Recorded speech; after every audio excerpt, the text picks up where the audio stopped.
Mapagpalang araw po sa inyo, Sir Roy.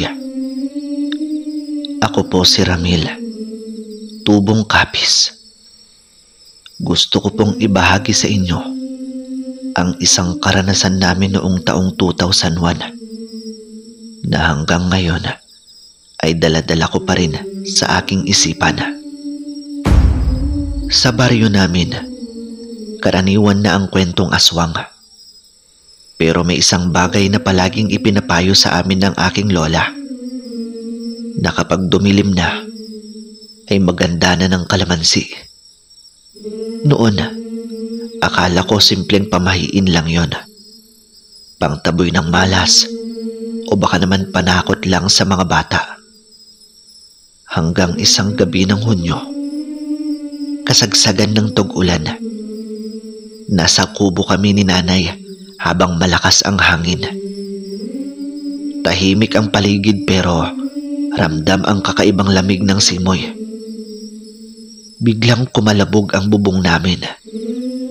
Parang may mabigat na nilalang na dumapo. "Ramil anak! Kuha ka na kalamansi sa kusina! Bilisan mo!" Nagtaka ako. Pero agad kong kinuha ang basket ng kalamansi nakatabi sa mesa.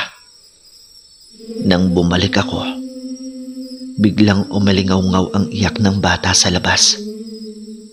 Pero wala namang sanggol sa aming kapitbahay. Doon ko lang naalala ang bilin ni Lola. Huwag kang magpapalinlang sa iyak ng sanggol dahil aswang yon. Maya-maya pa, kumakatok na ang kung sino man sa aming pinto. Mahina pero nakakasindak. Dahan-dahang inilapit ni nanay ang isang kalamansi sa sahig ng pintuan at piniga ito. Ang katas ay tumulo, kumalat sa kahoy. Bigla na lang may sumirit na malakas na hiyaw mula sa labas. Parang nasusunog na hayop. Pagtingin ko sa siwang ng bintana, may nakita akong anino ng isang babae na baluktot ang katawan. Kumikislot na parang pinapaso ng apoy. Doon ko lang naintindihan, Sir Roy, ang kalamansi pala, hindi lang basta prutas. Ito ay tunay na sandata laban sa mga aswang. Sa labas ng kubo, patuloy ang pag-iyak na parang sanggol. Paulit-ulit ang tunog, malakas, at wari bang lumilipat-lipat ng lugar. Minsan ay nasa may puno ng mangga. Minsan naman ay nasa bubungan mismo. Sa bawat patak ng katas ng kalamansi na ibinuhos mula sa pintuan, nag-iwan ito ng tila usok na umalingaw-ngaw sa hangin. At sa tuwing maaamoy iyon ng nilalang, umaatungal ito sa sakit. At sa unang pagkakataon, nakita kong mas malinaw ang anino sa labas. Hindi na lamang ito basta hugis ng babae, kundi isa itong tiktik. Manipis ang katawan, halos butot balat. Mahahaba ang kuko, at ang leeg ay parang humahaba palalo kapag bumubuka ang bibig nito. Ang dila ay kumikislap sa dilim, mahaba at para bang gustong sumuot sa anumang siwang na madaraanan. Lalong dumikit sa dibdib ko ang kaba. Ang nanay ko, mahigpit ang pagkakahawak sa braso ko habang nakatitig kami sa sahig na binabaha ng katas ng kalamansi.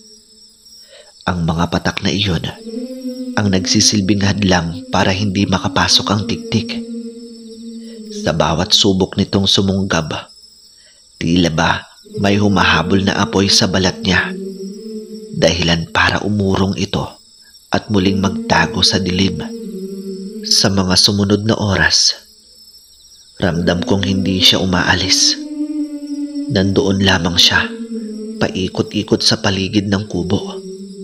naririnig ko ang pagaspas ng pakpak. Mahaba at mabigat ang tunog na parang lumilipad na malaking paniki. At kapag dumikit sa bubong, nagiging mabigat ang bawat yapak. At ang kubo namin ay tila yumuyuko sa bigat ng nilalang. Lumipas ang ilang minuto at unti-unting kumakalma ang paligid. Pero hindi nawawala ang presensya niya. Kahit ang mga aso sa malalayong bakuran ay tahimik. At tanging ihip ng hangin lang ang naririnig ko. Subalit sa katahimikan na iyon, lalo kong nararamdaman ang banta. Alam kong naghihintay lamang ang tiktik ng pagkakataon. Kaya't dumulog ako sa mesa at kinuha pa ang ilan pang kalamansi. Isa-isa ko itong piniga sa paligid ng bintana, sa gilid ng dingding, at sa mismong bubong na kaya kong abutin mula sa loob. Amoy na amoy ang asim na kumakalat sa kubo, at parang ito'y naging pader na hindi niya matagos. Habang abala ako, sumiklab muli ang sigaw mula sa labas. Ngayon, mas malapit na ito. Parang naroroon lang mismo sa kabilang bahagi ng dingding. Ang anino niya yung mahaba, gumapang sa sahig na wari bang nagbabanta ng paglusob. At pagtingin ko, nakaramdam ako ng kakaibang hilakbot nang makita ko ang dila ng tiktik ay pilit na lumulusot sa siwang ng dingding. Nang tumama ito sa katas ng kalamansi na dumadaloy sa sahig, napaatras siya at umatungal na parang pinupunit ang lalamunan. Ang sahig ay nagmarka ng paso at ang dila niya ay nagmistulang nagbibitak-bitak sa tindi ng reaksyon.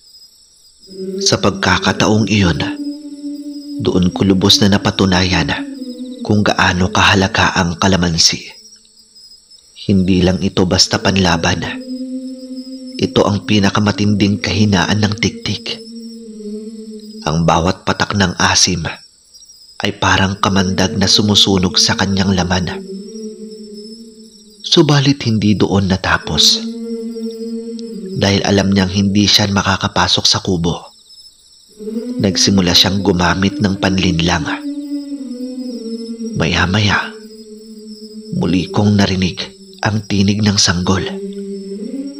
Sumunod na may sinasabayan ng tinig ng matandang babae na umiiyak. Paulit-ulit na nagsusumamo na waring humihingi ng tulong sa amin. Ngunit sa puso ko, alam kong peke ang lahat. Sa loob ng kubo, magdamag kaming nakaupo ni nanay. Hawak-hawak ang basket ng kalamansi. Ang bawat isa ay parang ginto sa aming mga palad. Dahil ito lamang ang nagsisilbing kalasaglaban sa tiktik na walang tigil sa paghahanap ng butas para makapasok. Lumipas ang mga oras at sa unang tanda ng liwanag mula sa silangan, unti-unti nang naglaho ang presensya ng tiktik. Ang paligid ay muling nagkaroon ng mga ingay ng ibon at ang hangin ay bumalik sa pagiging malamig ngunit payapa. Ngunit alam kong hindi pa iyon ang huli dahil hindi pa siya patay at siguradong babalik siya kapag nagkaroon ng pagkakataon. Doon nagsimula ang pagdududa ko. At bakit kalamansi ang kanyang kinakatakutan? Bakit hindi bawang o asin gaya ng sinasabi ng iba? Ano ang meron sa prutas na yon? At bakit ito ang ibinibili ng lola ko mula pa noon? Ang tanong na iyon ang naging ugat ng paghahanap ko ng kasagutan. At sa mga sumunod na araw, natuklasan ko ang mga bagay na hindi ko inaakalang totoo. ang kasaysayan ng kalamansi at ang ugnayan nito sa dugo ng mga nilalang ng dilim. Kinaumagahan, matapos ang gabing halos hindi ako pumikit, agad kong napansin ang itsura ni nanay. Namumutla siya at halatang hindi rin nakatulog sa pag-aalala. Ang paligid ng kubo ay tila payapa, ngunit para sa amin, hindi iyon katapusan ng panganib. Sa halip, iyon ang simula ng mas malaking tanong na bumabagabag sa isipan ko. Bakit ang kalamansi ang siyang kinakatakutan ng tiktik? Ano ang lihim na nasa prutas na ito na hindi kayang daigin ng bawang o asin? Bit-bit ang mga tanong na iyon. Lumabas kami ni nanay ng kubo. Nais naming ipaalam sa mga kapitbahay ang nangyari nung gabing iyon. Habang naglalakad kami sa maputik na daan, ramdam ko ang bigat ng bawat hakbang. Ang mga mata ng mga kapitbahay ay agad na tumingin sa amin. Nang marinig ang balitang, nilusob kami ng tiktik. May ilan na nagulat. May ilan rin namang tila hindi na bago sa kanila ang ganitong balita. Sa gitna ng baryo, nagsama-sama ang ilang matatanda. Ibinahagi ko ang lahat ng nakita ko. Kung paano gumamit ng panlinlang ang tiktik, kung paano nito ginaya ang iyak ng sanggol, at kung paano ito napaso nang matamaan ng katas ng kalamansi. Ang mga nakikinig ay nagtinginan, tila nagtataka at may halong takot. Narinig kong may bumanggit na noon pa man daw ay may kakaibang kwento tungkol sa kalamansi. Hindi lamang daw ito basta prutas, kundi may kinalaman sa kasaysayan ng mga unang nanirahan sa lugar. May nagsabi na ang puno ng kalamansi ay itinatanim ng mga ninuno bilang panangga laban sa mga nilalang ng dilim. At sa bawat bunga nito ay nagtataglay ng asim na nakakapaso sa laman ng mga aswang. Habang tumatagal, lalo akong nakukumbinsi na hindi aksidente ang bilin ng lola ko tungkol sa kalamansi. Ang bawat patak nito ay tila may kapangyarihang nakaugat sa dugo at kasaysayan ng aming lahi. Ngunit hindi sapat sa akin ang mga sabi-sabi lang. Nais kong alamin mismo ang pinagmulan nito. Kaya't nagsimula akong magtanong sa mga matatanda ng baryo. May ilan na nagsasabi na noon pa man, ginagamit na ang kalamansi hindi lamang bilang pampalasa sa pagkain, kundi bilang panangga laban sa mga masasamang espiritu. May mga kwento ring ikwinento sa akin na kapag ang katas nito ay dumikit sa balat ng aswang, ito ay nasusunog na parang natutunaw. Ngunit may isang matandang babae na mas tahimik kaysa sa iba. Kilala siya sa baryo bilang isa sa pinakamatagal ng naninirahan doon. Lumipat ako sa kanya at nagtanong tungkol sa kalamansi. Hindi agad siya sumagot. Bagkus ay tumingin muna siya sa paligid, para bang tiniyak na walang ibang nakikinig. Ayon sa kanya, may mga kwento na noong unang panahon na may isa raw albularyo ang nakipaglaban sa mga nilalang ng dilim. Sa labang iyon, ginamit niya ang isang halamang may matinding asim upang hadlangan ang mga tiktik at manananggal. Ang halimuyak ng dahon at ang katas ng bunga ay nagsilbing apoy na dumidikit sa kanilang balat. Kalaunan, ang halaman ay naging paboritong tanim ng mga tao. Sa narinig kong iyon, lalo kong naramdaman na may mas malalim pang lihim ang kalamansi kaysa sa alam ng karamihan. Hindi ko pa man lubos na nauunawaan ang buong kasaysayan. Malinaw na sa akin na may koneksyon ang kalamansi sa dugo ng mga nilalang na matagal nang naninirahan sa dilim. Sa mga sumunod na araw, nagsimula akong magmasid at bawat puno ng kalamansi sa baryo ay pinagmamasdan ko. At napansin kong mas matibay at mas malusog ang mga ito kaysa sa ibang halaman. Ang mga bunga nito ay laging makintab. At kapag piniga mo ito, mas marami ang katas kaysa sa karaniwang prutas. May kakaiba sa mga punong iyon. Tila ba binabantayan din sila ng kalikasan at mga mabubuting elemento tulad ng engkanto. Hindi nagtagal. Naalala ko ang isang matandang kwento ng lola ko na minsang nabanggit noong bata pa ako. Sabi niya na ang unang puno nito ay itinanim gamit ang dugo ng isang nilalang na tumalikod sa pagiging aswang.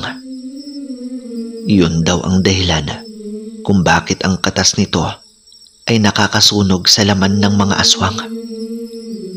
Ang dugo na ginamit upang tumubo ang unang puno ay nananatiling nakapaloob sa bawat bunga nito. Habang iniisip ko ang kwento, unti-unting nabuo sa isip ko ang koneksyon. Kung totoo ang sinasabi ni lola ko, ibig sabihin, ang bawat bunga ng kalamansi ay nagtataglay ng kapangyarihang minana mula sa dugo ng isang dating nilalang ng dilim. Kaya't hindi kataka-taka na sa lahat ng panlaban, kalamansi ang pinakamabisang hadlang laban sa tiktik. Sa lahat ng natuklasan kong ito, hindi pa rin naaalis ang takot ko. Dahil ang tiktik na umatake sa kubo namin ay buhay pa. Ngunit sa pagkakataong iyon, mas determinado na akong maghanda. Alam ko na kung anong sandata ang dapat kong ipunin at gamitin. Kaya't araw-araw, nagsimula akong mamitas ng mga bunga mula sa mga puno ng kalamansi sa paligid. Inipon ko ito sa isang sako at tiniyak na laging may laman ang basket sa loob ng aming bahay. At sa bawat gabi, nilalagyan ko ng katas ng kalamansi ang mga gilid ng bintana at pintuan upang hindi na muling makapasok ang tiktik. Ngunit habang tumatagal, ramdam kong nagmamasid siya sa amin mula sa dilim. Hindi siya nagpapakita. Ngunit ang mga aso ay tahol ng tahol tuwing hating gabi. Ang hangin ay laging malamig at may mga pagkakataong naririnig ko lamang ang mahihinang pagaspas ng pakpak sa may kakahuyan. Ang tiktik ay naghihintay lamang ng pagkakataon. Kaya't hindi ako tumigil sa paghahanap ng kasagutan. Nais kong malaman kung paano ko tuluyang mapapalayas ang tiktik. Kaya't bumalik ako sa matandang babae na unang nagbigay sa akin ng kwento. Kinausap ko siya ng masinsinan at doon niya sinabi na hindi lang sapat ang paggamit ng bunga lamang. May isang bagay pa na dapat kong alamin. Ang lugar kung saan itinanim ang unang puno ng kalamansi. Mula nang mabanggit ng matandang babae ang tungkol sa lugar kung saan itinanim ang unang puno ng kalamansi, hindi na ako mapakali. Gabi-gabi kong iniisip kung paano ko mahahanap ang pinagmulan ng lahat. Ang mga sulyap ng tiktik mula sa dilim, ang paulit-ulit na pagaspas ng pakpak sa itaas ng mga puno, at ang hindi mawala-walang presensya sa paligid ng aming kubo ay palaging nagpapaalala na may nakabinbin na laban na hindi pa natatapos. Isang gabi, habang pinipig ako ang ilang kalamansi sa paligid ng bintana, naramdaman ko ang malamig na ihip ng hangin na dumaan sa pagitan ng dingding ng kubo. Kasabay nito, ang tila ipit na halakhak sa malayo. Doon ko naisip na hindi ako pwedeng manatili na lamang sa depensa. Kailangan kong hanapin ang ugat ng lahat. Ang lugar kung saan unang tumubo ang puno ng kalamansi. Kung totoo nga may mas malalim pang kapangyarihan na pinagmulan nito. Baka iyon ang tanging paraan upang tuluyang mapatay ang tiktik na paulit-ulit na bumabalik sa amin. Kinabukasan, maaga akong nagtungo sa gilid ng baryo. Doon ko muling hinanap ang matandang babae. At nang makita ko siya, nagtanong ako kung saan ko matatagpuan ang lugar na iyon. Mabagal niyang sinabi na nasa dulo raw ng kagubatan, malapit sa pinakamatandang ilog na dumadaloy sa kabundukan. Matagal na raw walang naglalakas loob pumunta roon dahil pinamumugaran iyon ng mga nilalang na hindi makalapit sa liwanag. Ngunit kung nais kong tapusin ang lahat, kailangan kong makita ang punong iyon. Habang pauwi ako, bit-bit ang mga sinabi ng matanda. Lalo akong nakumbinsi na iyon ang susi. Paghahandaan ko ang gabi ng laban. Puno ng kalamansi ang dala ko. Bawat isa ay pinaga ko sa loob ng mga sisidlan upang magkaroon ng sapat na katas na maaaring isaboy. Ang asim ng prutas ay halos umalingaso sa buong kubo. Hindi man komportable, iyon lamang ang tamang paraan upang makasiguro akong hindi kami basta-basta madadapuan ng tiktik. Pagkasapit ng hating gabi, dumating ang inaasahan kong tunog. Ang pagaspas ng malalaking pakpak ay bumalot sa paligid. At kasabay ng pag-iyak na parang sanggol. Ang kubo ay muling niligid ng mabigat na anino. Ngunit ngayong gabi, hindi na ako magtatago. Inilabas ko ang sako ng kalamansi at isinilid sa bayong ang ilang botelya na puno ng katas. Dinala ko rin ang ilang bunga na hindi pa napipiga. Sa dibdib ko, ramdam ko ang kaba. Ngunit mas malakas ang apoy ng determinasyon. At habang papalapit ang nilalang, binalutan ko ng katas ng kalamansi ang gilid ng itak na dala ko. Ang metal na kumikislap sa ilalim ng buwan at ang amoy ng asim ay tila lalong nagiging matalim sa hangin. Narinig kong bumagsak sa bubong ng kubo ang mabigat na katawan ng tiktik. Ang yapak nito ay parang nagdidiktik ng kahoy. Unti-unting bumaba ang anino. At sa liwanag ng buwan, nasilayan ko ang payat nitong katawan. Mahabang kuko at ang dila na nakalawit na parang ahas. Hindi ako naghintay pa. Humakbang ako palabas ng kubo. Bit-bit ang katas at ang itak. Sa paglabas ko, sinalubong ako ng matinis na huni ng tiktik. Ang mga pakpak nito ay pumapagaspas at agad na sumugod. Ang dila ay mabilis na lumapit sa akin Wari gustong sumuot sa aking lalamunan.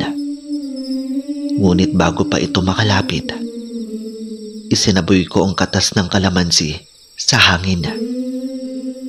Tumama iyon sa kanyang muka at agad siyang napaungol sa sakit. Ang balat niya ay nagbitak at mula roon ay umuusok na parang sinusunog. Ngunit hindi siya umatras. Sa halip, lalo siyang naging mabangis. Sumugod siya na parang paniki na handang tumuka. Ngunit mabilis kong itinasa ang itak na may kalamansi. At sa unang pagsagupa, tumama ang kuko niya sa talim. At sa mismong sandaling iyon, ang balat sa kanyang kamay ay natusta. Maya-maya, umatras siya ng kaunti. Ngunit muling umikot at dumapo sa puno ng mangga. At muling sumugod mula sa itaas. Itinaas ko ang isa pang botelya at ibinuhos ang katas sa aking balikat at dibdib. Ang asim ay dumampi sa balat ko. Ngunit tiniis ko. Sa paglapit niya, ang dila niya ay dumikit sa damit kong basa ng kalamansi. Agad iyong nagbitak-bitak. At ang tiktik ay napaatras ng malakas na sigaw. Doon ko na sinunggaban ang pagkakataon. Itinaas ko ang itak at buong lakas na iginuhit sa kanyang liig. Tumama ito ng diretsyo. At sa pagdikit ng kalamansi, hindi lamang hiwa ang iniwan, kundi parang apoy na kumalat sa kanyang katawan. Umungol ang tiktik, gumulong sa lupa, at ang mga pakpak nito ay pumagaspas na parang nag-aapoy. Muli niyang sinubukan ang pagbangon, ngunit isinaboy ko ang natitirang katas sa kanyang muka. Sa mga sandaling iyon, ang buong ulo niya ay nagliyab sa usok ng asim, at ang katawan niya ay kumislot na parang nilapan ng sariling balat. Hindi pa siya lubusang bumigay. Sa huling pagkakataon, sinubukan niyang sumugod gamit ang kanyang matatalim na kuko. Ngunit bago pa siya makalapit, sinunggaban ko siya ng isa pang kalamansi mula sa bayong at ipinuslit sa kanyang bibig. Piniga ko iyon ng buong lakas. At ang katas ay dumaloy diretsyo sa kanyang lalamunan. Ang ungol na kumawala ay parang lindol sa lupa. Ang katawan niya ay biglang nangisay. At ang balat ay nagmistulang hiwa-hiwalay na parang tuyong kahoy. Sa harap ng mga mata ko, ang tiktik ay unti-unting gumuho. Ang kanyang mga pakpak ay nalusaw. At ang kanyang mahahabang kuko ay naging abo. At ang kanyang dila naman, na minsang nagbanta ng kamatayan, ay natuyo at nagbitak.